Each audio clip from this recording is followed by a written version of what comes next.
हिमालय की ऊंची चोटियों के मध्य, जहाँ बर्फ शाश्वत रूप से विद्यमान है और गंगा अपनी धारा से पृथ्वी को पवित्र करती है, वही स्थित है कैलाश पर्वत।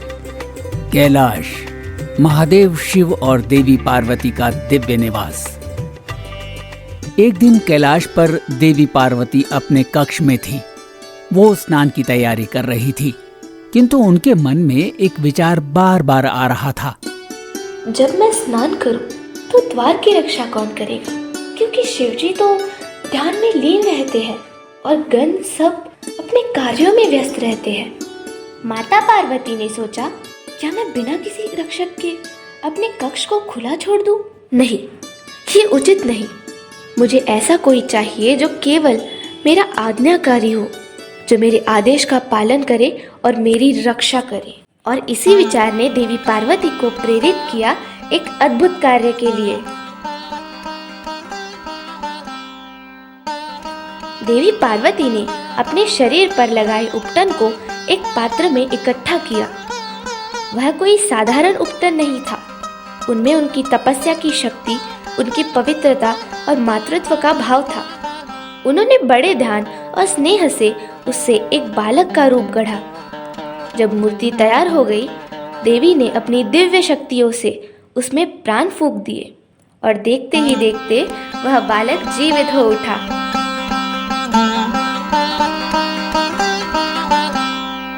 माँ,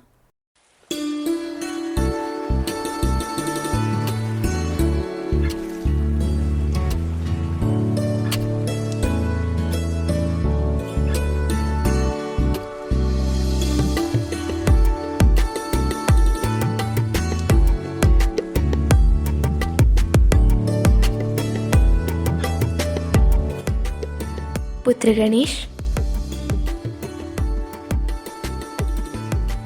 जी माँ। देखो पुत्र, मैं स्नान गृह में स्नान करने जा रही हूँ। तुम द्वार पर रुको और जब तक मैं ना कहूँ तब तक किसी को भी अंदर मत आने देना। माता, आपकी आज्ञा ही मेरा धर्म है। मैं इस द्वार की रक्षा करूँगा और आपकी अनुमति के बिना कोई भी इस कक्ष में प्रवेश नहीं कर पाएगा। इतना कहकर गणेश जी दृढ़ होकर द्वार पर खड़े हो गए।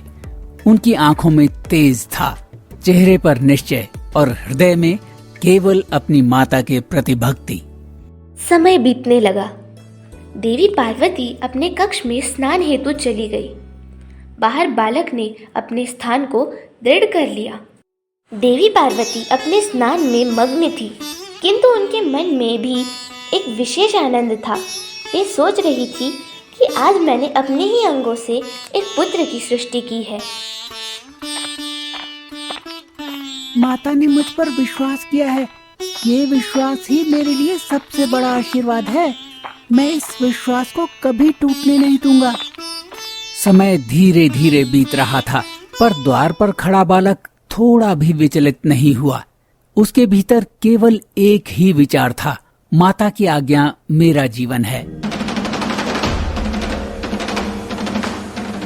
कैलाश पर्वत की शांति में अचानक डमरू की गूंज सुनाई दी।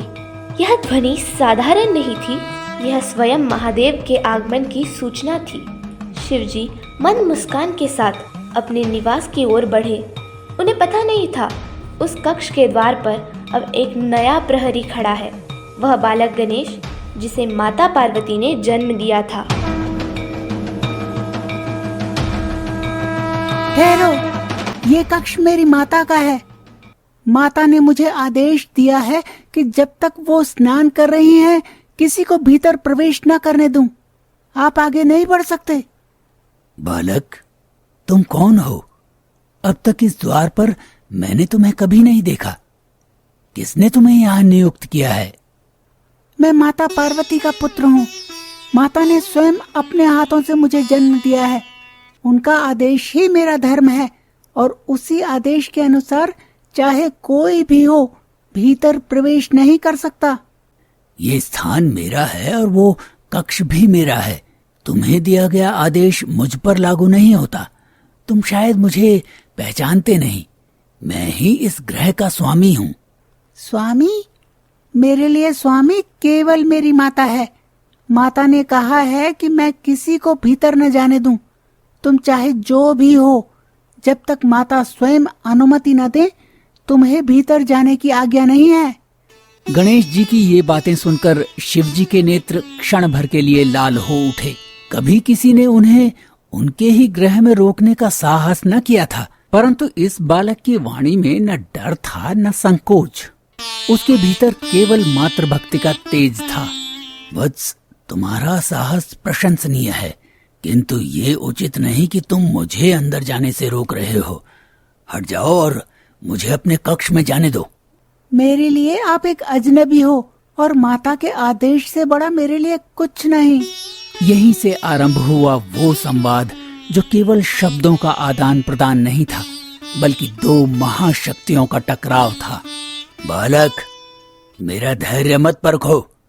मैंने कहा मुझे मार्ग दो। और मैंने भी कह दिया, जब तक माता स्वयं बाहर आकर आपको अनुमति न दे, तब तक ये द्वार मेरे प्राणों से भी सुरक्षित रहेगा। यदि आपको भीतर जाना ही है तो पहले मुझे पराजित करना होगा। शिवजी भीतर जाना चाहते थे और बालक अपनी माता की आज्ञा के पालन में अडिग खड़ा था। ये देख शिवगण धीरे धीरे आगे बढ़े। वे जानते थे कि महादेव की आज्ञा टालना असंभव है, और ये भी देख रहे थे कि एक नन्हा बालक उनके स्वामी को रोक रहा है। बालक, ये हमारे स्वामी हैं। तुम्हें उनका मार्ग रोकने का अधिकार नहीं है। हट जाओ, अन्यथा परिणाम उचित नहीं होगा। आप चाहे जो हो, पर मेरे लिए सबसे पहले माता का आदेश है। माता ने स्पष्ट कहा है, जब तक मैं बाहर ना आऊं, किसी को भी भीतर न जाने देना। मैं अपने प्राण दे दूंगा, पर इस आज्ञा का उल्लंघन नहीं करूंगा। यह वचन सुनकर शिवगण ठिठक गए। वे समझ गए कि यह बालक साधारण नहीं है, उसके भीतर शक्ति भी है और निष्ठा भी, किंतु अब टकराव टलना कठिन था। स्वामी, क्या हम इसे हटाएं? हाँ, यदि ये बालक केवल बल को समझता है तो इसे बल से ही मार्ग देना होगा, पर ध्यान रखना, इसे हानि न हो। ये बालक है और अज्ञानवश ऐसा कर रहा है। शिवगण आगे बढ़े। उन्होंने बालक को हटाने का प्रयास किया, परंतु बालक अचल खड़ा रहा। उसने दंड उठाया और जोर से कहा, सावधान, यदि कोई भी आगे बढ़ा तो मैं उसे रोक दूंगा। माता का आदेश तोड़ना असंभव है। गणों ने उसकी चेतावनी अनसुनी कर दी। वे झपटे, पर गणेश जी ने तीव्रता से प्रहार किया।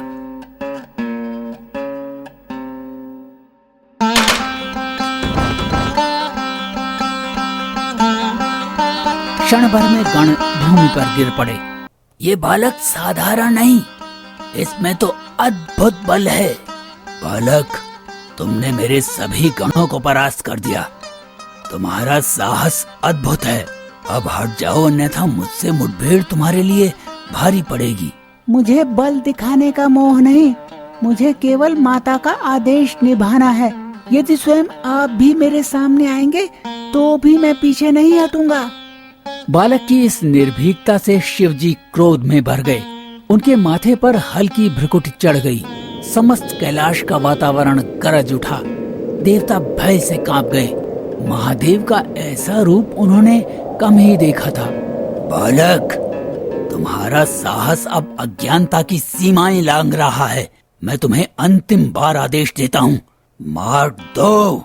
और मैं भी अंतिम बार कह रहा हूँ, जब तक माता बाहर न आएंगी ये द्वार अडिग रहेगा।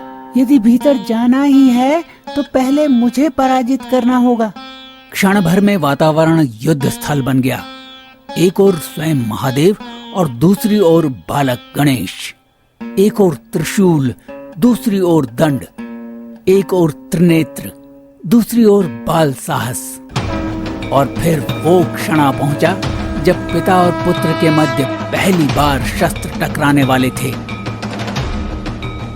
परंतु यह आरंभ था उस घटना का जो आगे चलकर गणेश जी के विघ्नहर्ता और प्रथम पूज्य होने का आधार बनी।